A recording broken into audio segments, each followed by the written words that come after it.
guys, welcome back. Today is day 2 of our Read to Be Ready book of Lon Po Po. We are going to read it for a second time because today we're going to look at vocabulary words today. All right.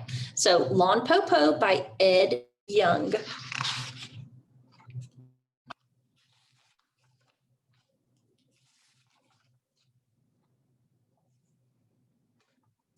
Once, long ago, there was a woman who lived alone in the country with her 3 children, Shang, Tao, and Potes.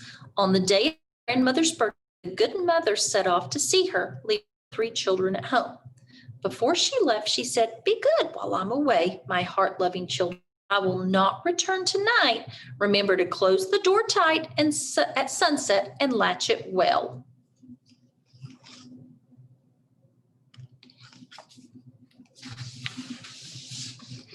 But an old wolf lived nearby and saw the good mother leave. At dusk, disguised as an old woman, he came up to the house of the children and knocked on the door twice. Bang, bang. Shang, who was the eldest, said through the latch, "Who is it?" "My little Jules," said the wolf. "This is your grandmother, your Po Po." "Po Po," Shang said, "our mother has gone to visit you."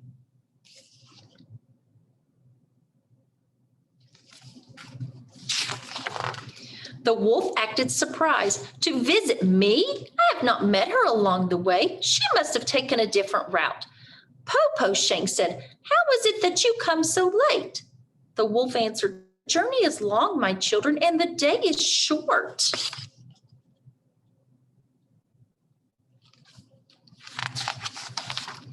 Shang listened through the door. "Po Po," she said, "why is your voice so low? Your grandmother has caught a cold, good children, and it is dark and windy out here. Quickly open up and let your Po Po come in," the cunning wolf said. Tao and Potes could not wait. One unlatched the door and the other opened it. They shouted, "Po Po, Po Po, come in." And at that moment, he entered the door. The wolf blew out the candle. "Po Po," Shang said, "why did you blow out the candle? The room is now dark." The wolf did not answer.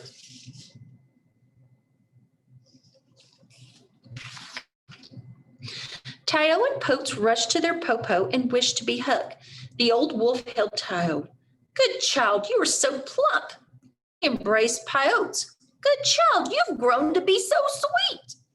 Soon the old wolf pretended to be sleepy. He yawned. "All the chicks are in the coop," he said. Po Po is sleepy too. When he climbed into the big bed, Potes climbed in at one end with the wolf, and Shang and Tao climbed in at the other. But when Shang stretched, she touched the wolf's tail.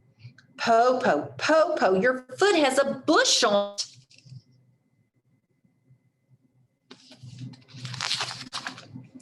"Po Po has brought hamstrings to weave you a basket," the wolf said. Shang touched grandmother's sharp claws. "Po Po, Po Po, your hand has thorns on it." "Po Po has brought an awl to make shoes for you," the wolf said. At once Shang lit the light and the wolf blew it out again, but Shang had seen the wolf's hairy face. "Po Po, Po Po," she said, for she was not the eldest. She was the most clever. "You must be hungry. Have you eaten ginkgo nuts?" "What is ginkgo?" the wolf asked. "Ginkgo is soft and tender like the skin of a baby. One taste and you will live forever," Shang said. "And the nuts grow on the top of the tree just outside the door." The wolf gave a sigh. "Oh dear, Po Po is old. Her bones have become brittle. No longer can she climb trees." "Good Po Po, we can pick some for you," Shang said. The wolf was delighted.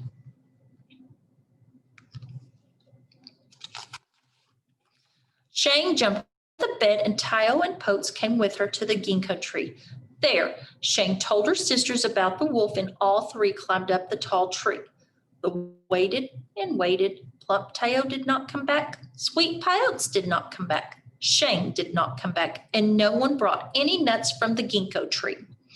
At last the wolf shouted, "Where are you, children?" "Po Po," Shang called out, "we are on the top of the tree eating ginkgo nuts." "Children," the wolf begged, "pluck some for me." But Popo, ginkgo is magic only when it is plucked directly from the tree. You must come and pluck it from the tree yourself.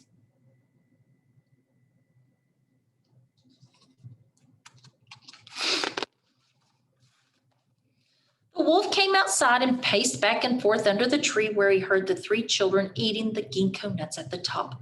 Oh, Popo, these nuts are so tasty.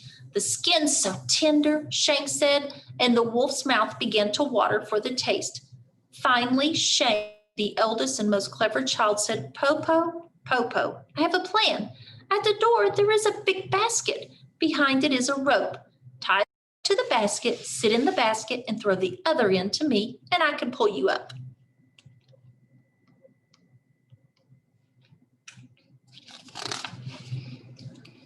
The wolf was overjoyed and fetched the basket and the rope, then threw one end of the rope to the top of the tree. Shane caught the rope and began to pull the basket up and up. Halfway, she let go of the rope and the basket, and the wolf fell to the ground. I'm so small and weak, Popo, Shane pretended. I could not hold the rope alone. This time I will help, Teo said. Let us do it again.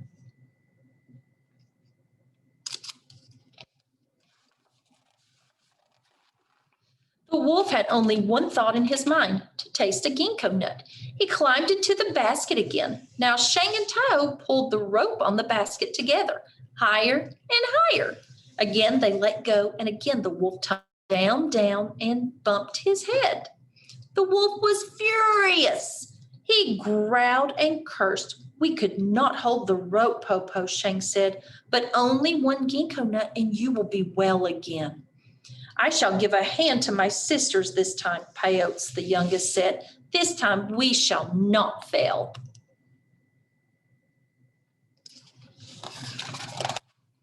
Now the children pulled the rope with all their strength. As they pulled, they sang, hi-yo, hi-yo, and the basket rose straight up, higher than the first time, higher than the second time, higher and higher and higher, until it nearly reached the top of the tree. When the wolf reached out, he could almost touch that highest branch, but at that moment, Shane coughed, and they all let go of the rope, and the basket fell down and down and down. Not only did the wolf bump his head, but he broke his heart to pieces. Sorry.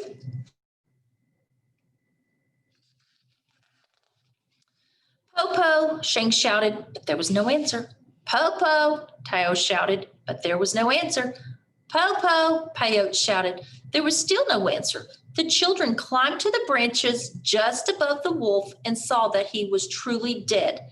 Then they climbed down, went into the house, closed the door, locked the door with the latch, and fell peacefully asleep.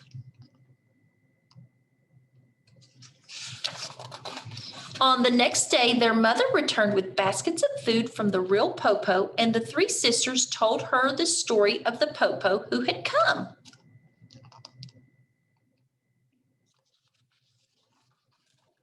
The end. All right. So today, let's talk about some of our vocabulary words that we had in this story. We have the word, oops, sorry, they are taped together there. Let me unstick it here a second. We have the word ginkgo nuts. Ginkgo nuts, you can see pictures there at the top. It's a hard-shelled nut common in China. Many people eat ginkgo nuts because they're supposed to bring good luck. And the sentence from the story that says, Popo, Popo, she said, for she was not only the eldest, she was the most clever. You must be hungry. Have you eaten ginkgo nuts? So a ginkgo nut. So it's a hard-shelled nut. Okay. So if we have ginkgo nut, we have to have a ginkgo tree. That's a ginkgo tree. It's a large shade tree found in China, having fan-shaped leaves that fleshy seeds with edible kernels. The sentence says the girls climbed up the tall ginkgo tree to get the ginkgo nuts. Shang jumped out of the bed and Tile and Potes came with her to the ginkgo tree. So ginkgo tree.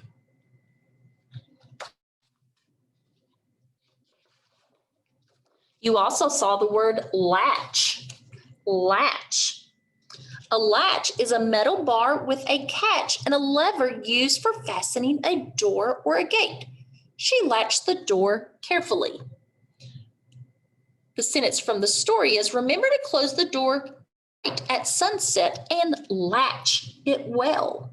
So it means lock. Okay. And our next word is unlatched. So unlatched means to unfasten the latch of a door or gate. So that means unlock it. All right. The girl unlatched the gate is our sentence, but from the story it says one unlatched the door and the other opened it. Unlatched. Next word, furious. Extremely angry is what furious means. The teacher was furious that her students did not follow the rules in the cafeteria. And in the story, the wolf was furious. So furious. And our last one is all the chicks are in the coop. That means everybody is in bed and it's very late. All the chicks are in the coop and it's time for us to go to bed too. That's our sentence. But from the story, it says, soon the old wolf pretended to be sleepy. He yawned. All the chicks are in the coop, he said. Popo is sleepy too. So all the chicks are in the coop. All right. So now what I want you to do is I want you to choose one of these words. And I'm going to write them on the board up here. Okay. Let me make it a little bigger here so you can see it.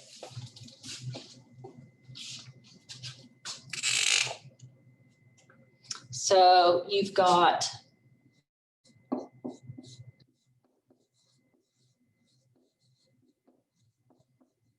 all the chicks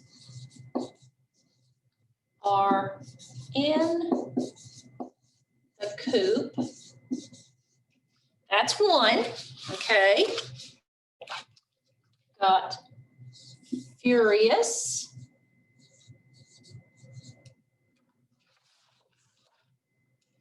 You've got unlatched. You've got latched.